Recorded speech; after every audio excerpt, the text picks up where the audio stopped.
Olá, muito boa noite para você. Ocupação hospitalar em Patos de Minas em colapso há semanas, testa profissionais e estrutura de atendimento.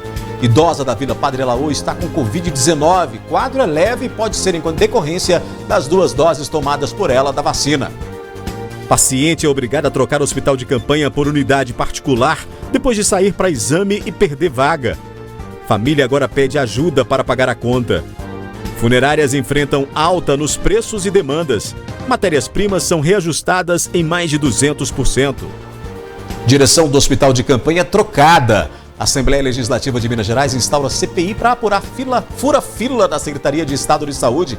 E Carlos Eduardo diz que não houve irregularidades. O governo de Minas ensaia a volta às aulas, mas escolas do interior estão longe da retomada presencial segura. Obras do campus da UFO em Patos de Minas param de novo. NTV transmite live do bem nesta sexta, em prol de ajudar restaurante que serve famílias carentes em Patos de Minas. Tem ainda a nossa análise de notícias e muito mais informações agora no NTV News.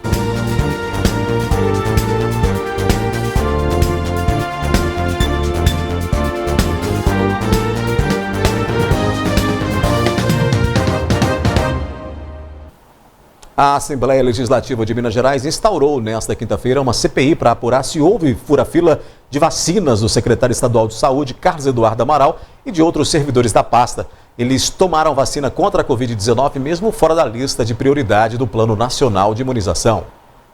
Num governo que se diz pautar pela transparência, a imunização do secretário de Saúde de Minas Gerais e de cerca de 500 servidores da pasta não foi mostrada. O caso só veio à tona depois de ser falado na imprensa. Agostinho Patrus anunciou a instalação de uma CPI para apurar o que ele chamou de trem da alegria na Secretaria de Saúde Mineira. 39 deputados assinaram o requerimento. O nosso profundo repúdio de todos os mineiros com o verdadeiro trem da alegria que foi criado na Secretaria de Saúde. Vacinar pessoas na frente dos outros secretários é dar a alguns a condição de não se contaminar, é dar a outros a impossibilidade de estar com a sua família, é deixar com que aqueles que estão na rua e mais precisam sejam colocados em segundo plano. Esta casa, secretário, não vai admitir. Se o Ministério Público está investigando, a Assembleia de Minas vai investigar. Vamos cobrar um por um dos nomes. Não é possível que aquela senhora que não pode ver os seus netos continue assim.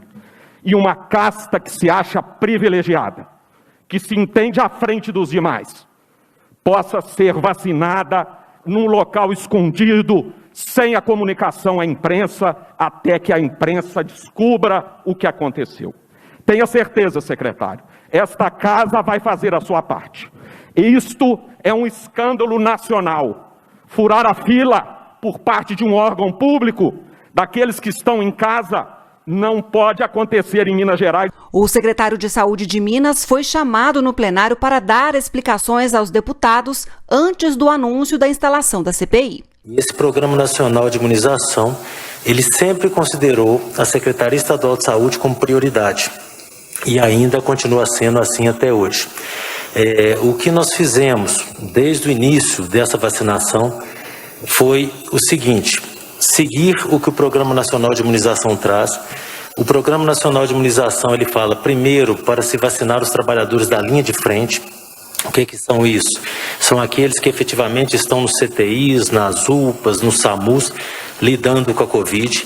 Em seguida disso, ele enfatiza muito que é fundamental de preservar os serviços de saúde funcionando e que para preservar os serviços de saúde funcionando é necessário que os órgãos estruturantes eles estejam também funcionando. Então, essa é a lógica quando se fala de você vacinar a Secretaria Estadual de Saúde ou as secretarias municipais de saúde. Mas a explicação não convenceu e a CPI foi instaurada.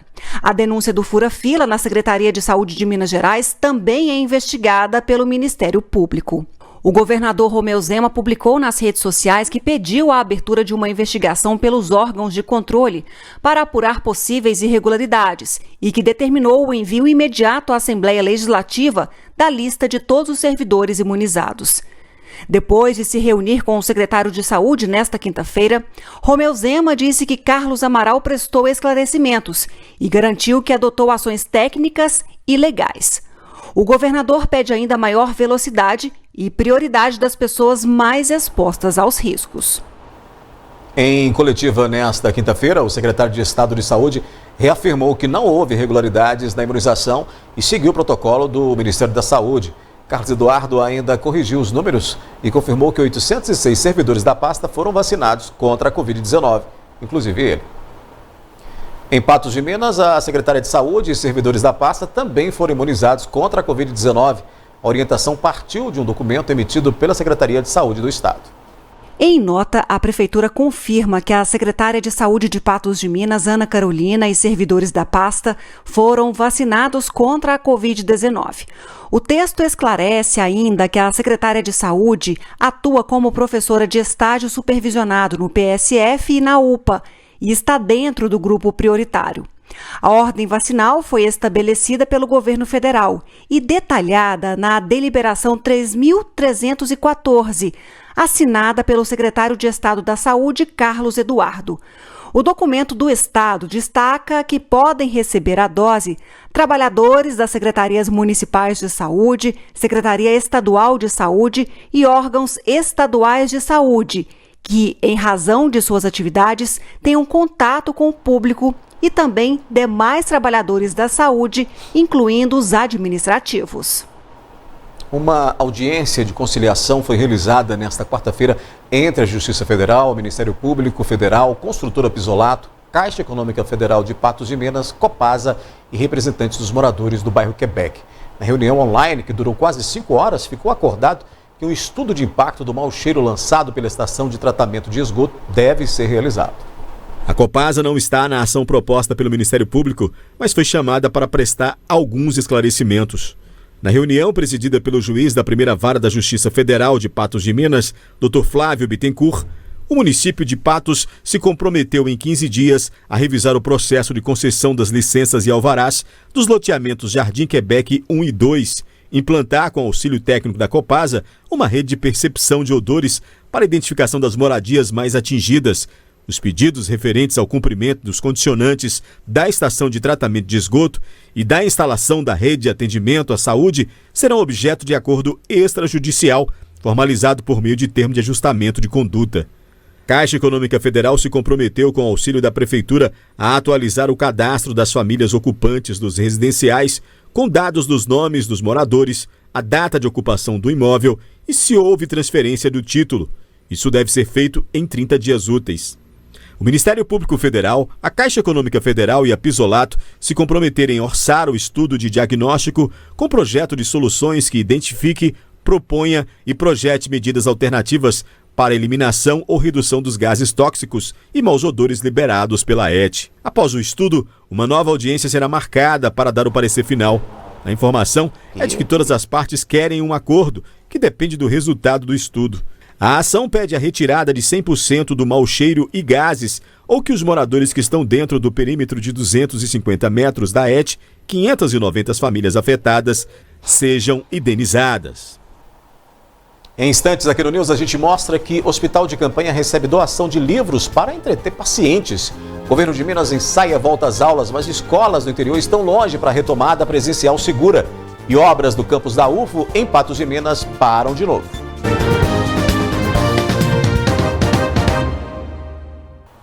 As obras de finalização do campus UFO em Patos de Minas estão novamente paradas. A universidade aguarda novo repasse de verba por parte do Ministério da Educação para que seja contratada uma nova empreiteira. A construção teve início em 2012 e de lá para cá tem sido uma novela. As obras para o novo campus da UFO em Patos de Minas até agora foram concluídas em torno de 50% a 60%. A estrutura física está praticamente finalizada, No entanto, o contrato com a empreiteira responsável pela obra foi finalizado em 31 de dezembro de 2020. E desde então, conforme informado pela assessoria da reitoria, os gestores aguardam novos repasses do Ministério da Educação para que haja a contratação de uma nova empresa para dar continuidade à construção. Já foi finalizado, então, a parte de superestrutura. E agora estamos, aguardando, repasses do Ministério da Educação, tentando também, junto ao Legislativo, algum recurso para que a gente possa, a universidade, junto à empreiteira, finalizar, então, esses outros 50%, 40% que faltam para que a obra do primeiro bloco da UF 30 Paus finalize.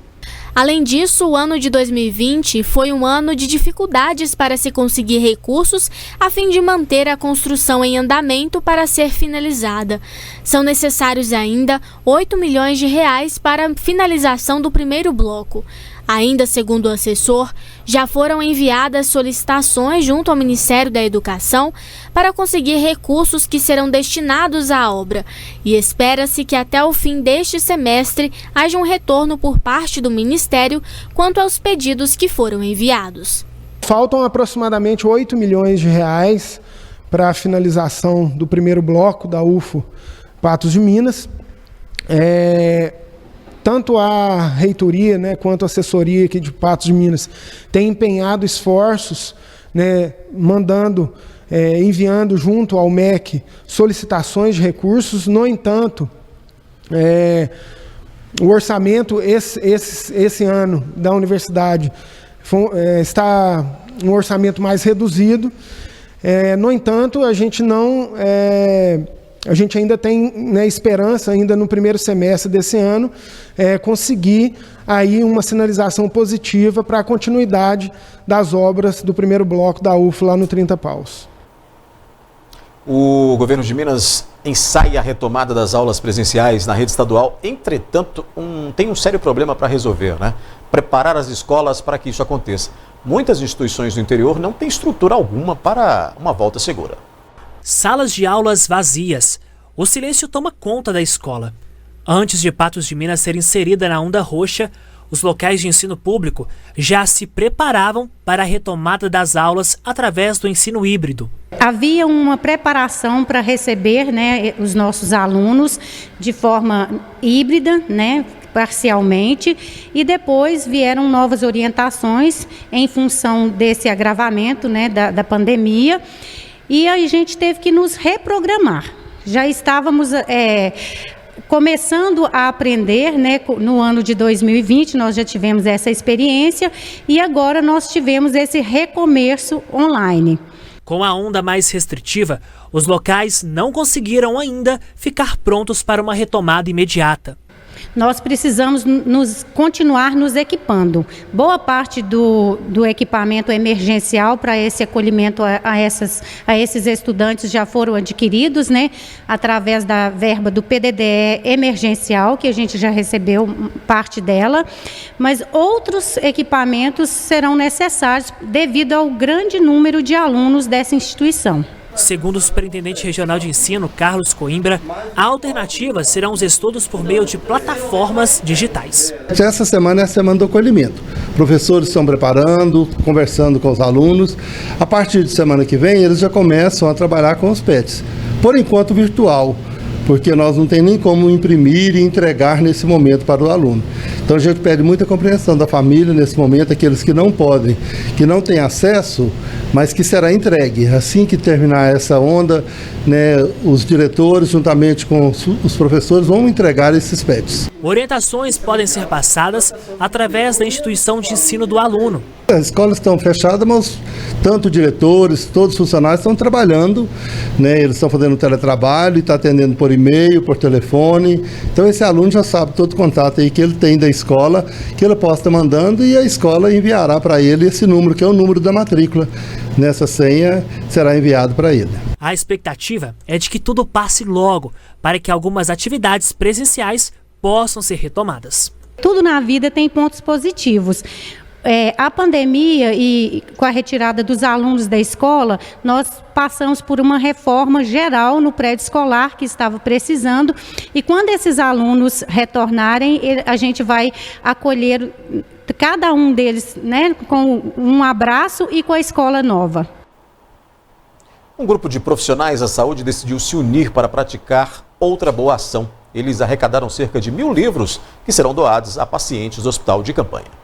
A campanha foi iniciada no último dia 2. O objetivo, segundo a médica Nayane, é auxiliar os pacientes em tratamento da Covid-19 que estão internados e que, por vezes, passam boa parte do tempo ociosos e ansiosos. A hospitalização, a gente já se preocupa, né? A família já preocupa com aquele paciente, o próprio paciente já fica preocupado, né?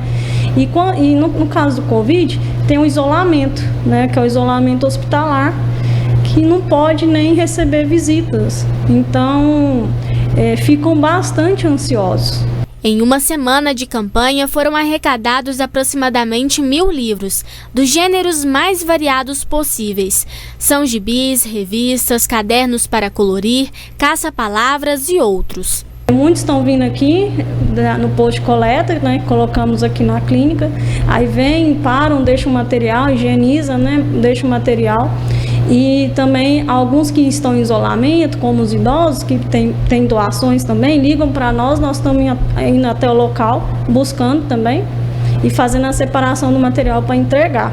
Inicialmente, o material doado será entregue no hospital de campanha, mas a proposta é adquirir ainda mais materiais e, quem sabe, distribuir em outros hospitais da cidade.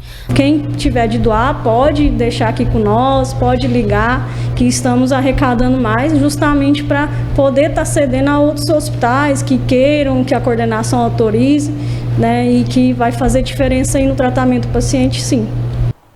A seguir, a importância do trabalho social das empresas.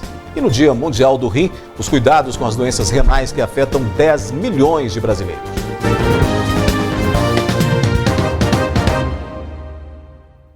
11 de março, Dia Mundial do Rim. A data criada pela Organização Mundial de Saúde em 2006 serve para conscientizar a população da importância dos cuidados com a saúde e sinais de alerta. Dados da Sociedade Brasileira de Nefrologia estima que antes da pandemia, 10 milhões de brasileiros sofriam com alguma disfunção renal. Com a pandemia, o número cresceu. A doença Covid, ela não ataca só a parte pulmonar, igual as pessoas às vezes imaginam. O coronavírus, ele ataca também vários outros órgãos, entre eles os rins. A incidência de pacientes no meu consultório pós-Covid, com aumento, com elevação da creatinina, com algum problema renal em decorrência disso, aumentou muito. E a gente vai para a literatura, quando a gente vai ver os trabalhos, isso realmente é confirmado. A Sociedade Brasileira de Nefrologia aponta ainda que 1 em cada 10 brasileiros sofre com algum tipo de doença renal. O problema afeta principalmente pessoas com comorbidades, como pressão alta, diabetes e obesidade. Outro fator de risco apontado pela sociedade é o envelhecimento. De acordo com a organização, estudos apontam que a partir dos 35 anos, o indivíduo passa a perder cerca de 1% da sua função renal. Hoje a população está cada vez mais obesa, se alimentando mal, sedentária, com um estilo de vida muito ruim. Isso está levando às doenças do século, que é a obesidade, síndrome metabólica e diabetes, que hoje é uma das principais causas de ida do paciente para hemodiálise. Sem falar hipertensão arterial. A hipertensão pode ser causa ou consequência. Às vezes o paciente obeso com diabetes, ele também tem hipertensão, que vai ainda potencializar mais esses danos renais. Então, por isso que ela é tão prevalente. Além disso, tem outras doenças também, como infecções urinárias de repetição, cálculos renais, as próprias nefrites, que são doenças autoimunes que atacam o rim, as doenças reumatológicas, todas elas podem levar à doença renal crônica. A doença renal não é o fim. Mudanças de hábitos podem ajudar. No quesito paciente, aí o que vai fazer diferença para essa creatinina ficar estável, para essa função renal ficar estável, a mudança de estilo de vida. Uma alimentação com comida de verdade, exercício físico, atividade física é fundamental. ele tem que buscar ferramentas para mudar a forma dele pensar em agir perante os problemas dele, perante a saúde dele, que é o mindset positivo, e procurar também ferramentas para desenvolver a saúde espiritual, que é a questão da meditação, do yoga, do exercício respiratórios, do mindfulness. E eu tenho vários pacientes meus que eu já consegui implementar isso e eu vejo resultados fantásticos. Foi isso que o Urbano fez. Há 10 anos após descobrir uma doença degenerativa dos rins, o homem mudou. Até o que não gostava de fazer se tornou um hábito. Olha, uma coisa que eu não gostava muito de fazer é atividade física. Eu sempre fui militar, mas fazia atividade física o que era exigido dentro da corporação. E hoje eu sinto que eu tenho que fazer. Que para mim poder conseguir manter o meu corpo em bom funcionamento, então eu tenho que fazer atividade física. Para ele, o segredo é enfrentar de maneira saudável a doença e que é possível conviver com ela. Você não pode, a partir do momento que você descobre a sua doença, você se entregar. Falar, tô doente, é esperar a morte. Não. Você tem que lutar contra ela. A hora que você for no médico, faça uma listinha dos seus sintomas, tudo que você sente, né, tudo que passa com você. Porque na hora que você está na sua consulta, às vezes você esquece. Então você tem que ser amigo do seu médico, conversar com ele, questionar, né, questionar o porquê da doença, como que ela age no seu organismo. Então você tem que conhecer. Que a partir do momento que você conhece a doença, você auxilia o seu médico a te tratar. O trabalho social das empresas faz a diferença para o bem-estar de uma comunidade e olha que às vezes nem percebemos, né? Uma dessas ações é realizada pela Copasa, que cuida da revitalização da orla da Lagoa Grande, em Patos de Minas. Poda de grama, plantação de árvores, instalação de lixeiras e bebedouros são alguns dos serviços prestados pela companhia. Desde outubro do ano passado, a Copasa assumiu a manutenção da limpeza e conservação da Lagoa Grande em Patos de Minas. Os serviços têm por objetivo tornar o local ainda mais belo e agradável à população. O serviço da Orla da Lagoa, a Copasa assumiu em 19 de outubro de 2020, agora, o ano passado. Foi um convênio, né, celebrado com o poder concedente, né, com a prefeitura, onde que a Copasa agora é responsável por essa manutenção da lagoa. Dentre as atividades a serem realizadas pela companhia estão realizar a poda da grama na orla, plantar árvores, cuidar dos jardins e instalar lavatórios e lixeiras em diferentes pontos do local. Além disso, a empresa vai disponibilizar empregados que farão a manutenção dos espaços de segunda a sexta-feira. Nós vamos disponibilizar aqui 2 empregados, de forma que eles vão fazer a poda da grama, né, plantio de árvore, né, e deixar todo o ambiente limpo, que eles vão trabalhar de 7 às 17 horas, tendo 1 hora de almoço, e de segunda a sexta. Os demais serviços de construção civil, manutenção civil, isso é a cargo da prefeitura. Também será mantido o abastecimento do espelho d'água da Lagoa Grande, fornecendo para o local todos os dias aproximadamente 1 milhão de litros d'água. Além desse serviço prestado na Orla da Lagoa, nós vamos disponibilizar aproximadamente 1 milhão de litros por dia para manter o espelho de água aqui nesse cartão postal de Patos de Minas. Já já tem análise da notícia. Funerárias enfrentam alta nos preços e demandas. Matérias-primas são reajustadas em mais de 200%. Você vai ver também ocupação hospitalar em Patos de Minas em colapso há semanas, testa profissionais e estrutura de atendimento. E idosa da Vila Padre Elaô testa positivo para a Covid-19. Quadro é leve e pode ser em decorrência de 2 doses tomadas da vacina. A alta nas demandas e matérias-primas encareceram os serviços funerários. A Associação Nacional dos Fabricantes de Urnas chegou a emitir um alerta para o risco de desabastecimento. Mas o Sindicato das Empresas em Minas acredita que mesmo com a falta de algumas matérias-primas, não devem faltar urnas. O problema são os custos para o setor. A quantidade de novas mortes em decorrência da Covid-19 tem obrigado as funerárias a trabalharem mais. Comparando a fevereiro do ano passado, que foi uma época ainda que estava se iniciando, mas não teve óbitos de Covid, em fevereiro agora de 2021 tivemos um aumento exponencial, né? E sim, ele está totalmente relacionado, né, a essa nova momento, essa nova onda que se teve do Covid em Patos, aonde que infelizmente várias famílias vieram a perder os seus entes queridos. Com a maior demanda, houve encarecimento dos serviços e produtos, como os preços de urnas. Como tudo aumentou, né? Teve um aumento em torno de 50%. Isso porque houve reajustes de matérias-primas. Algumas encareceram mais de 200%, fora os EPIs utilizados pelos profissionais de serviços funerários, em que os aumentos ultrapassaram 1000%. Esses reajustes eles oscilaram de 48% a 304%. E no processo funerário, alguns insumos, também os EPIs, eles tiveram um reajuste que variam de 25% a 1.100%. Né? Vocês não entenderam errado. Nós tivemos alguns itens que tiveram reajuste do início da pandemia até o período atual de 1.100% no seu valor comercializado.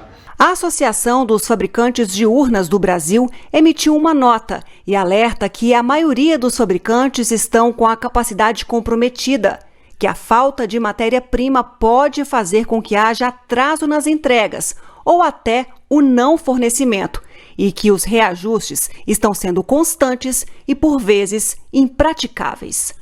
Mas, para o presidente do Sindicato das Empresas Funerárias de Minas Gerais, não deve haver falta de urnas. Algumas matérias-primas houve um reajuste muito alto e outras não estão sendo fabricadas. Com isso, alguns produtos foram tirados de catálogo, mas substituídos por outros, onde nós encontramos a matéria-prima. Então, a possibilidade dessa falta ela é muito pequena. Pois é, esse é um dos assuntos de hoje aqui da nossa análise da notícia. Divide a tela comigo a jornalista Ludmila Bahia, para a gente então começar a falar desses principais fatos aí que aconteceram em Minas e em Patos de Minas e região. Né, Ludmila? Boa noite. Olá, Odair, boa noite. Boa noite para todos que acompanham o NTV News, agora o Análise da Notícia. Já falamos bastante coisa, a começar sobre essa polêmica da vacinação do secretário de Saúde, com os mais de 800 servidores da pasta em Belo Horizonte. Falamos sobre a situação vacinal também da Secretaria Municipal de Saúde, onde a secretária foi vacinada, dos servidores também. E é uma questão que vai merecer aí, né, essa verificação, conforme até o Ministério Público já anunciou com relação a Belo Horizonte, e instaurada aí essa CPI na Assembleia Legislativa para apurar se houve ou não esse fura-filas por quem deveria dar o exemplo. Pois é, Ludmila. E aí, esse assunto que a gente colocou agora, dessa questão aí que envolve as funerárias, né? Que é impacto da pandemia, né? É algo que em meio a um ano de pandemia poderia acontecer, né? Conversando com o presidente do sindicato, Odair, nesta quinta-feira, ele me disse também que o crescimento de óbitos nesse período, nesse primeiro bimestre de 2021 comparado com 2020, é de cerca de 30% mais serviços. E a gente percebe que houve um aumento generalizado de preços em todas as esferas, em todos os setores aí, se a gente acompanhar até a própria inflação de preços, as pesquisas realizadas, percebemos esses aumentos. E o setor também não ficou para trás, não ficou aquém desses impactos, e aí vem sofrido com esses aumentos. Com relação a essa questão do desabastecimento, que foi muito falado, inclusive hoje um membro do Comitê Extraordinário da Covid-19 de Belo Horizonte falava, né, do impacto dessa quantidade de mortes para as funerárias, para os serviços e tudo mais. Ele garante que, olha, não vai ter, porque tem como a gente ajustar a questão do material. Falta um, a gente coloca outro no lugar para a fabricação aí das urnas, por exemplo. Mas o que a gente tem impactado aí, o que tem amenizado, o que tem impactado mais o setor mesmo aí, nem amenizado, é impactado mesmo, é a questão da alta da matéria-prima. E, fatidicamente, esse custo tem e é repassado para o consumidor. Então, é mais um aumento, mais um reajuste que pesa na conta. Muito bem. Ludmila, por falar em pandemia, a gente vai então analisar os números de hoje em Patos de Minas. Vamos colocar aí na tela. para a gente poder avaliar, então, entre os boletins de ontem e de hoje, já estão aí. Não tivemos contabilização de mortos, o número de óbitos permanece como o boletim de ontem, mas tivemos novos casos. Odair, é aquele que a gente fala, né? Há um delay no informe de óbitos, a gente não quer que sejam registradas, que aconteça mortes por decorrência da Covid e outras questões também, mas há um delay na informação desses boletins, o que acaba em determinados dias tendo um grande número informado pela Secretaria de Saúde de Patos de Minas. A gente sabe que tem mortes para serem contabilizadas, conhecemos essas pessoas, aí algumas dessas pessoas, mas nesse boletim teve uma trégua aí, e essa semana é o primeiro boletim que não tivemos morte confirmada em decorrência da Covid. Entretanto, se a gente observa o boletim, a gente tem mais casos confirmados aí, são 145 em relação a ontem, e com isso também subiu a média de novos casos no município, que estava registrando ali um indicativo de queda no final da semana passada, no início dessa, mas esse número volta a crescer, infelizmente. A gente tem ali também mais pessoas se recuperando da Covid-19, casos ativos da doença, mais pessoas internadas. Então é aquele cenário que a gente quer, a gente precisa do alívio, mas a gente tem aí 3 semanas já de restrição, 1 semana de onda roxa do Minas Consciente, e esses números continuam severos, a Covid continua cobrando uma conta muito alta em Patos de Minas, infelizmente. Pois é, a gente pode observar, Ludmila, também nesse nosso próximo gráfico aí, da ocupação hospitalar, que ela continua, essa ocupação, tanto público quanto privado, continua alta, né?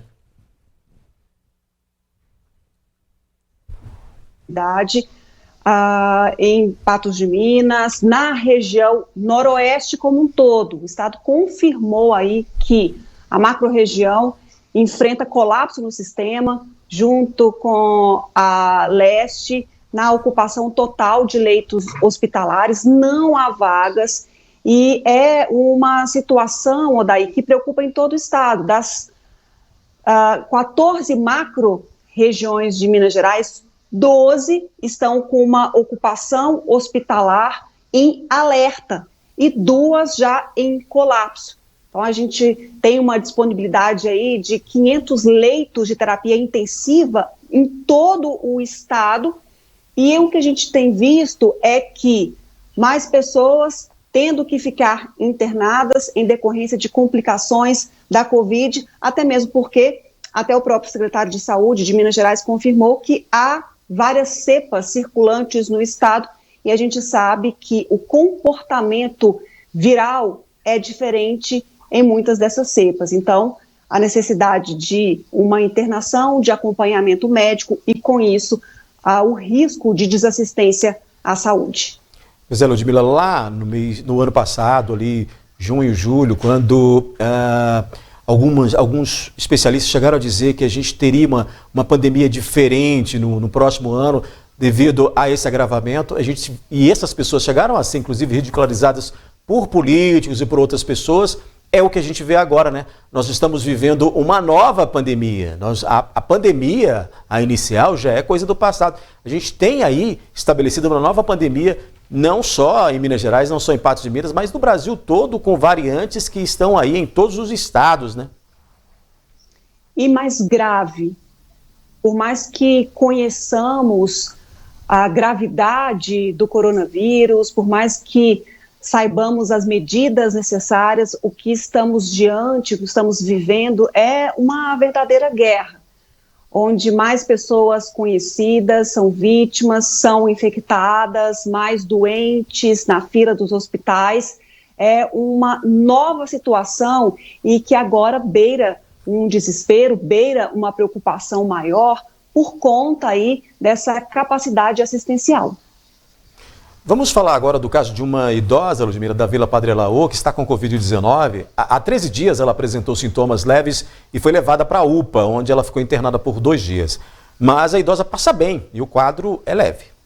A idosa de 66 anos tem problemas respiratórios e está em isolamento nesta ala de casas na Vila Padre Laô. Ela recebeu as 2 doses da vacina contra a Covid-19, assim como todos os internos. Talvez até por isso que a idosa tenha apresentado o quadro leve da doença. A informação é de que não há mais pessoas contaminadas ou com sintomas da Covid na Vila Padre Alaor. Ludmila, esse material aí que você foi atrás com as suas fontes aí, né, com jornalismo apurado, e mostra que a vacina funcionou bem para essa senhora porque ela tem comorbidades, né, e não teve sintomas graves dessa doença. Algumas questões que a gente tem que analisar desse caso, né? Primeiro que teve a cobertura vacinal de todos os internos, receberam a 2ª dose. Essa idosa, ela apresentou sintomas, ela tem problemas respiratórios, conforme a gente já falou aí, procurou ajuda e foi testada positiva. Logo que o asilo percebeu, ela foi para isolamento, depois de passar 2 dias internada na UPA, ela foi colocada em isolamento para seguir esse rito necessário para não infectar mais pessoas. Entretanto, daí tem aquela preocupação de alguns servidores que trabalham naquele local que ainda não foram imunizados para a doença, né? A exposição à Covid-19.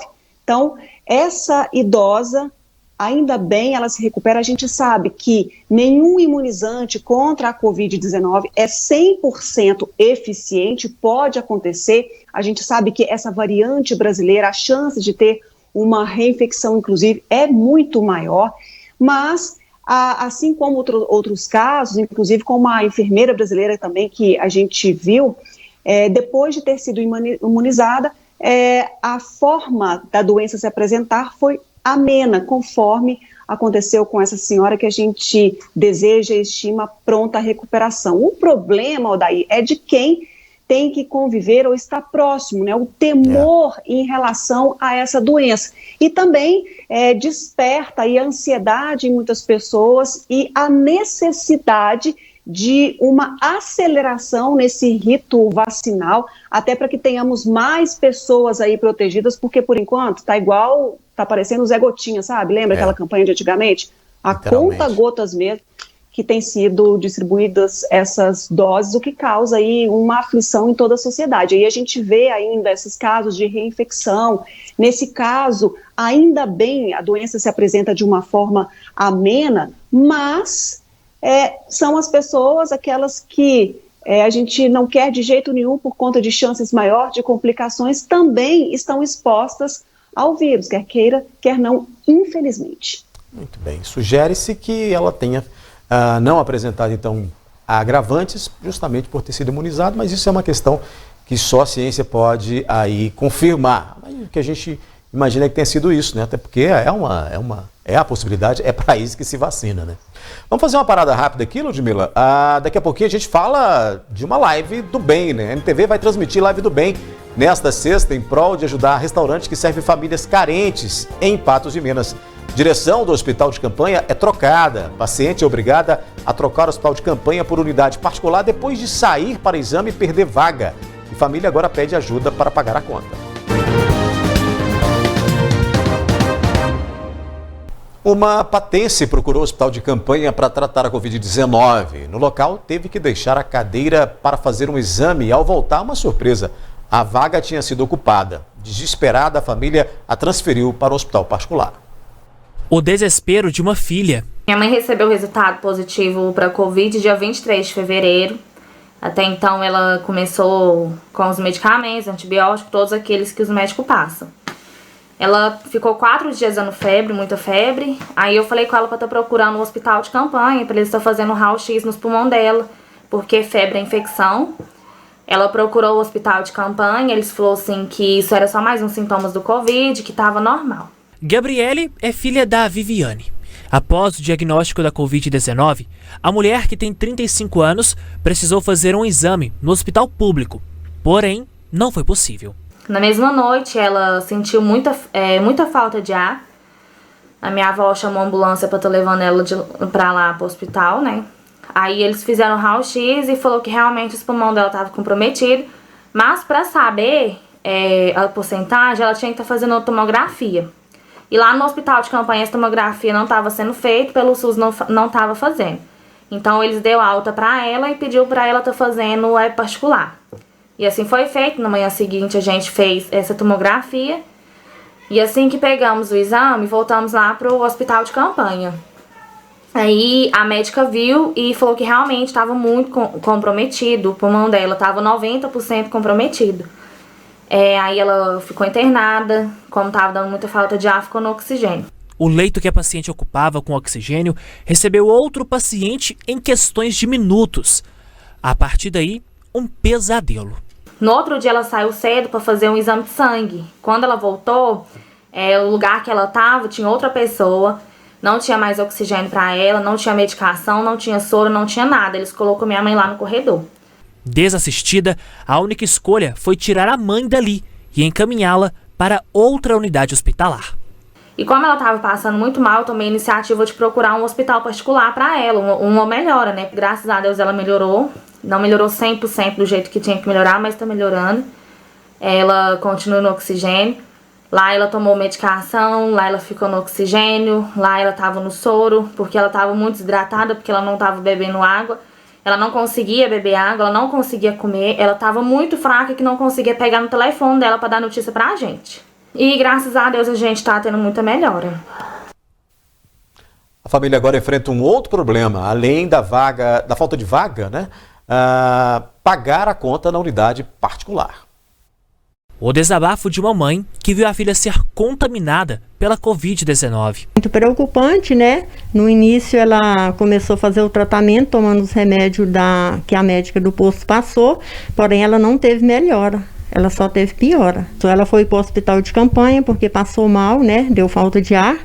Porém, lá no hospital de campanha, pela superlotação, que a gente entende perfeitamente, então eles tiveram que acudir outras pessoas lá e a minha filha ficou, né, sem o tratamento adequado, ficou lá no corredor do hospital, infelizmente, e a gente teve que procurar uma vaga urgente para ela, porque os pulmões dela contaminados, né, mais de 80%. Viviane ficou mais de 5 dias internada em um hospital particular de Patos de Minas. Agora a família precisa de ajuda para arcar com as despesas da unidade hospitalar, valor que ultrapassa R$15 mil. O objetivo é ajudar a Viviane, né, custear as despesas dela no hospital, porque a diária acaba ficando caro, né, então a vaquinha é para esse objetivo.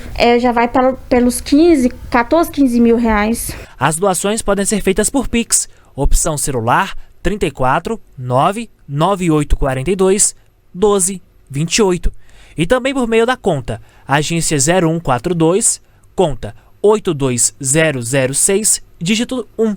Nós não temos condições, por isso que estamos pedindo ajuda da população de Patos, que Deus possa tocar o coração de cada um para estar ajudando. R$2, o importante é todo mundo ajudar, porque ela está tendo melhora, né?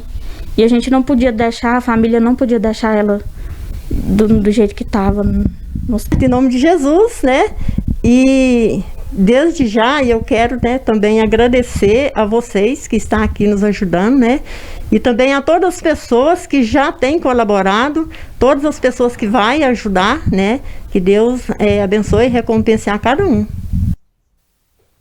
Ô Ludmila, aí aspectos que evidenciam essa dificuldade, né? Esse esgotamento de leitos, quando realmente é muito difícil conseguir um leito SUS, né? Hoje nem particular está se conseguindo. Essa família teve ou foi obrigada, né, a procurar um hospital particular e agora sofre desse verdadeiro drama para poder pagar a conta, né, desses atendimentos.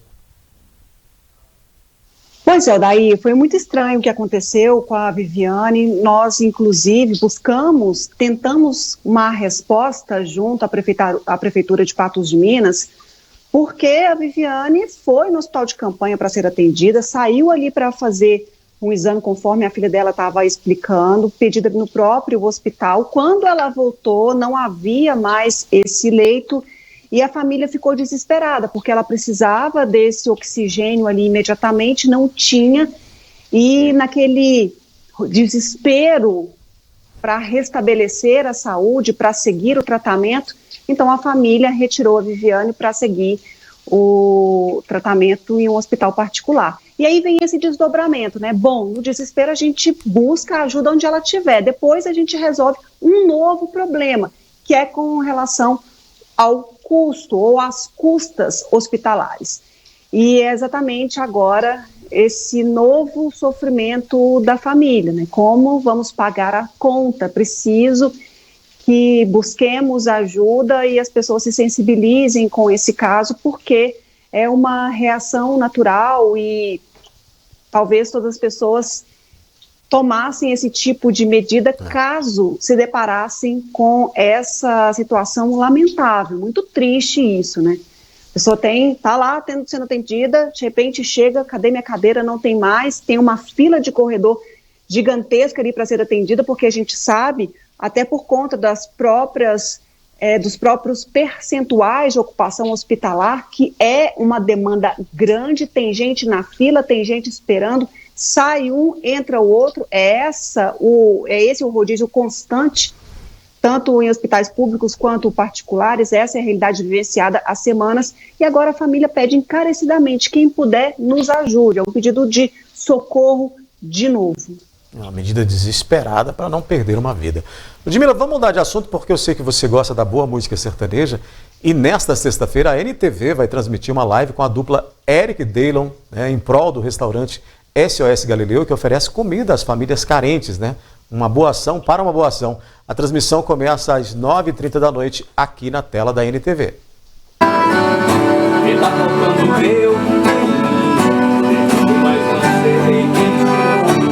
A dupla Eric e Daylon surgiu em Brasília em agosto de 2003. Os cantores se conheceram em uma base militar e lá foram unidos pela música. De lá para cá, a paixão pelas canções ficou cada vez mais evidente e hoje é só sucesso. A dupla Eric Daylon, ela começou já trabalhando, já fazendo algumas casas ali em Brasília. E no decorrer do trabalho a gente foi compondo e fizemos algumas composições, outras pessoas gravaram essas composições e isso deu um certo amplitude assim no que a gente queria, na nossa expectativa. A gente ia fazer a dupla sem interesse.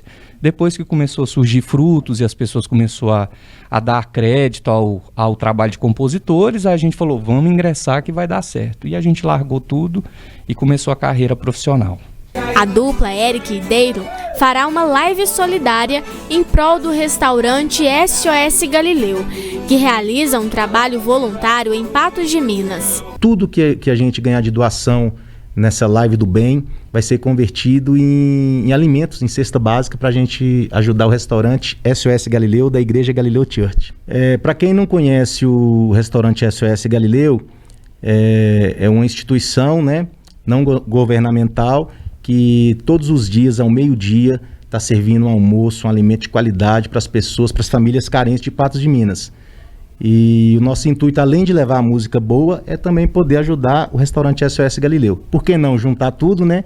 E tá fazendo aí o que a gente gosta e podendo ajudar ainda as pessoas de uma forma bacana. E claro que não vai faltar repertório recheado de moda boa, além de outras novidades. Para quem já conhece a dupla, o pessoal sabe que a gente é bem versátil, né? A gente canta de tudo, mas assim, nós somos apaixonados com os modões, né? Eric Daylon, a gente costuma falar que é uma dupla muito romântica. Então, assim, o pessoal de casa pode ter certeza que a gente vai tocar muito modão apaixonado, muita moda bruta para vocês aí. Tenho certeza que o pessoal vai gostar muito. E a gente também vai fazer um leilão. Nós temos aí um violão autografado aí já, Jorge Mateus. Né, tem um violão também autografado do Luan Santana e vários outros brindes para quem estiver participando com a gente da nossa live, tá podendo fazer a sua doação e também ganhando, né, uns brindes bem legais lá, né, junto com a dupla Eric Daylon. A live será transmitida ao vivo pela NTV, por isso você pode acompanhar tudinho sem sair de casa. E será transmitido na sexta-feira, a partir das 21h30. O pessoal de casa pode ficar ligadinho aí, que vai estar top, né, parceiro? Palavras vazias, só fantasias, beijos ao vento. no auge do amor, fez promessas de amor, tudo fingimento. No outro dia, cama vazia, tudo solidão. Levei a sério esse amor, mas você só brincou com meu coração. Aô, boteco!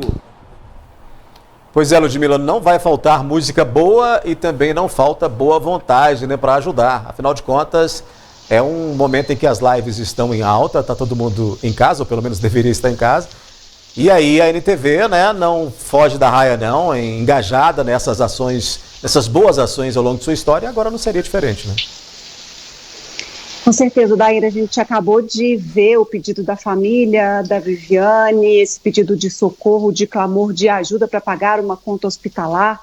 E é uma constante vermos histórias de pessoas pedindo o clamor, pedindo a solidariedade das pessoas.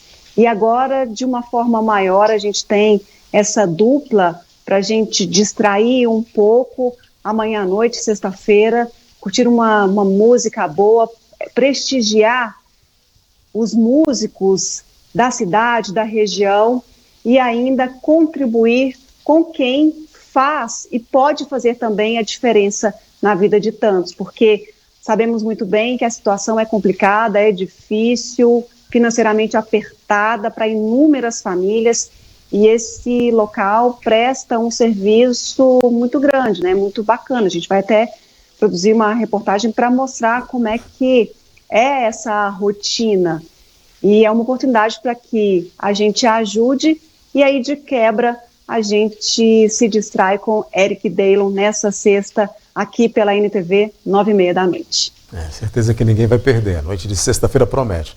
Ludmila, então é isso, amanhã tem mais, né, aqui na tela da NTV, além do Eric Daylon à noite, mais cedo a gente tem aqui o NTV News e Análise também.